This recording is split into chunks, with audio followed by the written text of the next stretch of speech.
Salam saudara-saudara yang diberkati oleh Tuhan Yesus Kristus. Berjumpa kembali bersama dengan saya di channel ini.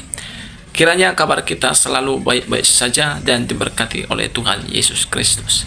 Berikut kita akan tonton video cuplikan, yaitu tanggapan seorang Panglima Manguni tentang apa yang sedang terjadi bagi Indonesia. Bagaimana Indonesia saat ini sedang tidak baik-baik saja dan sedang tidak aman-aman saja. Bagaimana banyak gereja yang ditutup dan orang-orang Kristen berdoa saja pun mereka mengalami gangguan dari oknum-oknum tertentu. Dan beliau, yaitu seorang Panglima Manguni, akan memberitahu kepada kita kenapa hal itu bisa terjadi. Dan beliau mengatakan bahwa apa yang terjadi di balik itu semua adalah karena penceramah radikal. Seperti apa cuplikan? Langsung kita simak cuplikan berikut ini. Oke, selamat malam. Kali ini kami akan bertanya kepada Panglima Besar Pasukan Manguni Makasio atas insiden yang terjadi di Tangerang Selatan. Mahasiswa Universitas Pamulang digeruduk warga saat ibadah di kontrakan. Bagaimana menurut Panglima tindakan warga setempat yang ada di Tangerang Selatan itu seperti apa? Pendapat saya, Ya, bagaimana menurut saya, ya, itu sudah biasa itu. Ya, sudah terjadi hal-hal seperti itu yang biasa di bangsa Indonesia. Ya, karena dibiarkan atas istilah mayoritas minoritas. Ingat itu, istilah mayoritas minoritas. Banyak orang yang tidak paham istilah mayoritas minoritas itu, ya kan? Nah, kalau istilah mayoritas minoritas itu selalu dipakai dan para penceramah radikal, ujaran kebencian ini terus dibiarkan, ya ini tidak akan pernah berhenti. Nah, sekarang malam ini pelaku ditangkap. Apakah ini akan selesai? Tidak akan selesai di saat di atasnya tidak ditangkap. Contoh seperti Bahar bin Smith itu jelas-jelas berceramah dengan mengangkat pedang, memfitnah orang Minahasa yang ada di tanah Minahasa. Dia kan tidak tahu cerita kronologis. Dan saya cuma ingatkan satu lagi. Kata mayoritas minoritas itu bisa dipakai di Indonesia. Tapi jangan lupa, kata mayoritas minoritas itu hanyalah untuk hitungan jumlah penduduk. Sekarang kalau saya sampaikan hitungan jumlah wilayah kepulauan. Adakah orang berpikir sampai situ? 9 provinsi utama di Indonesia adalah mayoritas umat Kristiani. Memang mayoritas umat Muslim di Indonesia sebesar 85%, sisanya minoritas. Tetapi saya kembalikan lagi, kalau kita ambil secara kepulauan, Pulau Papua 780.000 sekian. kilometer persegi, Pulau Sulawesi Utara 13.800 sekian kilometer persegi, Pulau NTT 47.000 kilometer persegi, Pulau Flores 15.300 persegi, Pulau Sumba 11.000 kilometer persegi.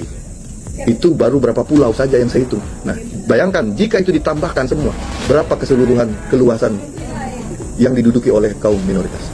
874.355.000. Anda tahu berapa jumlah seluruh wilayah kepulauan seluruh Indonesia? Hanya 1.900.000. Jadi tidak ada istilah itu mayoritas minoritas. Nah, sekarang bagaimana kita menanggapinya semua ini?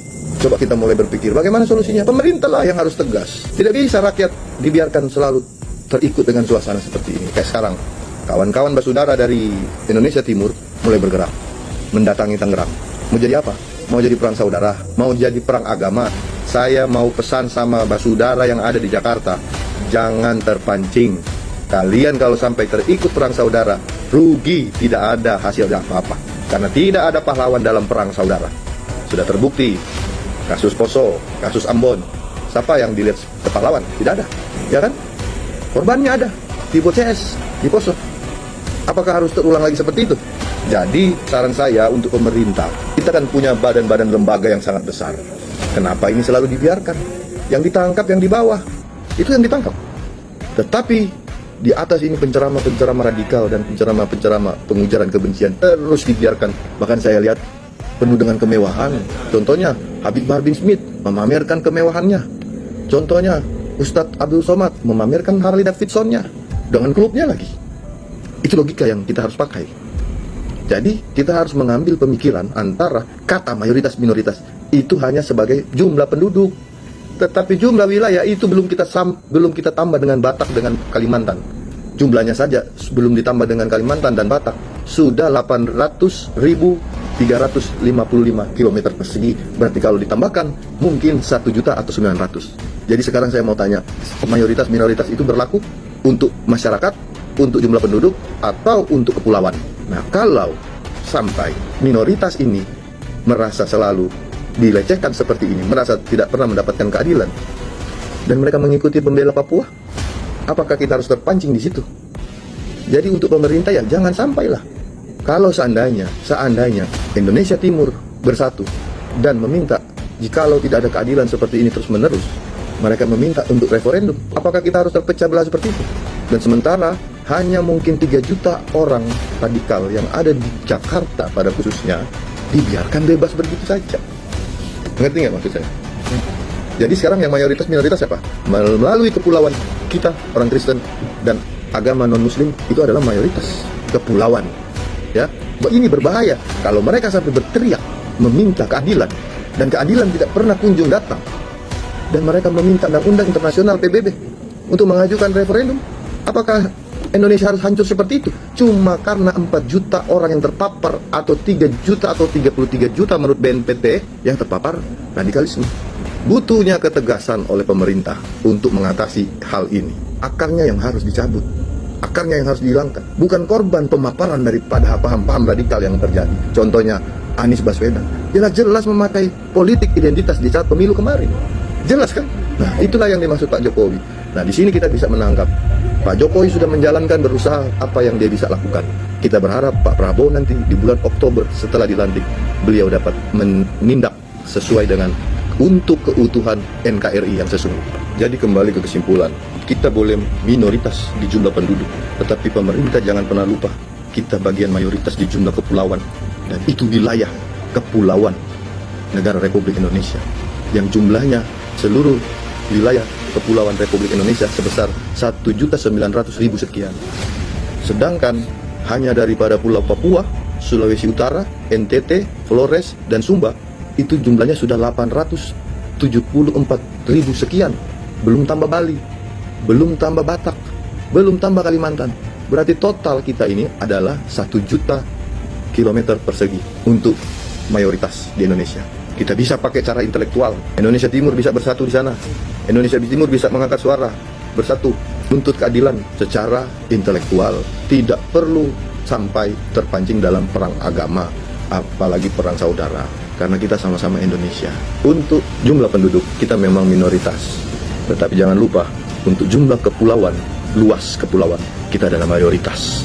Mbak saudara yang ada di Tangerang sana, yang ada di kota Jakarta, jangan terpancing, serahkan semua kepada polisian yang untuk menjalankan hukum yang ada di negara ini. Tugas kita tetap bersatu dan menuntut keadilan, mencari keadilan untuk lebih baik lagi Indonesia, agar tidak terdapat lagi hal-hal yang seperti ini. Jadi, belajarlah Pancasila di Indonesia Timur. Karena di Jakarta sana, khususnya di ibu kota, khususnya di daerah Jawa Barat, pemaparan radikal ini sudah sangat sistematif dan masif. Ada lagi yang mau ditanggapi? Saya rasa sudah cukup. Terima kasih untuk tanggapan dari Panglima Besar Menguni Makasio atas kejadian-kejadian yang terjadi di NKRI ini. Terima kasih dan selamat malam. Itu dia saudara video cuplikan yang baru saja kita tonton tadi videonya. Bagaimana seorang Panglima Menguni memberikan juga tanggapan tentang seorang Bahar bin Smith.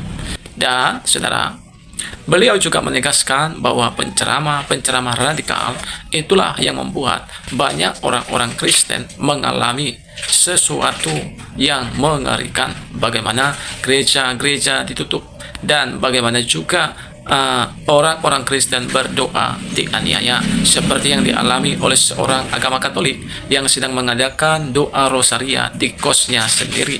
Nah, teman-teman, itu karena terpapar yaitu ceramah radikal. Bagaimana kita melihat juga seperti Ustadz Abdul Somad yang bagaimana ceramahnya sangat radikal, bagaimana dia berani mengkafir-kafirkan, dia berani bahkan saudara menghina ketuhanan Yesus Kristus dengan mengatakan bahwa ada jin kafir di salib Yesus katanya.